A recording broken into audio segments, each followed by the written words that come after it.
Alors que la présence de Meghan Markle et du prince Harry est encore incertaine pour le couronnement de Charles III le 6 mai prochain, d'autres questions sont en suspens, comme celle concernant le genre de tenue que porteront les invités le jour J. Peu d'indices ont fuité. Seuls les looks des membres de la Chambre des Lords du Parlement ont été révélés. Ces derniers n'auront pas apporté une tenue ultra-traditionnelle pleine de fioritures, de perruques et autres détails loin de passer inaperçus. Ils sont autorisés à ne porter que la longue robe rouge à col blanc en fourrure d'hermine, la même qu'il arbore à chaque ouverture annuelle du Parlement. Qu'en est-il des membres de la famille royale? Rien n'est annoncé, mais il semblerait que la tenue de Kate Middleton fasse déjà parler d'elle. Et pas dans le meilleur des contextes.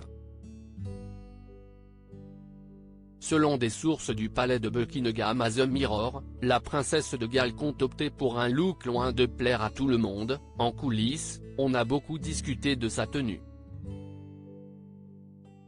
On a aussi beaucoup parlé de ce qu'elle portera sur sa tête. En fait, Kate n'a pas l'intention de porter un diadème, comme le veut le protocole pour ce genre d'occasion. Lors du premier banquet d'État organisé par Charles en tant que roi, par exemple, elle en portait un. Les robes et les grands bijoux de valeur qu'elle a pu porter lors des mariages royaux ou d'autres événements de ce genre ne seront a priori pas au rendez-vous. Un choix qui ne semble pas inquiéter plus que cela le nouveau roi d'Angleterre. Comme l'a fait savoir le personnel de la famille royale, le roi Charles III envisage de dépoussiérer la monarchie au fil des ans et d'apporter une sacrée touche de modernité. Contrairement aux 3 heures de cérémonie auxquelles la reine Elisabeth II avait eu droit en 1953, le couronnement de Charles ne durera qu'une petite heure.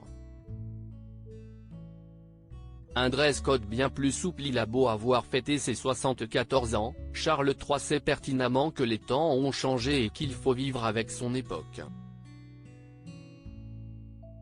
Si est-il la raison pour laquelle il souhaite que son couronnement n'ait rien à voir avec celui de sa maman, à commencer par le dress code de l'événement imposé aux invités. Le roi souhaite que l'assemblée ait un look plus décontracté qu'à l'accoutumée. Le fait que Kate ne compte porter ni diadème, ni couronne ne résulte sûrement que d'une volonté de faire plaisir à son beau-père. Charles III veut un couronnement moins pompeux, donc je pense qu'il ne verrait aucun problème à ce que les princes et princesses nés ne portent pas. Conclusion, en réalité, son choix est parfait.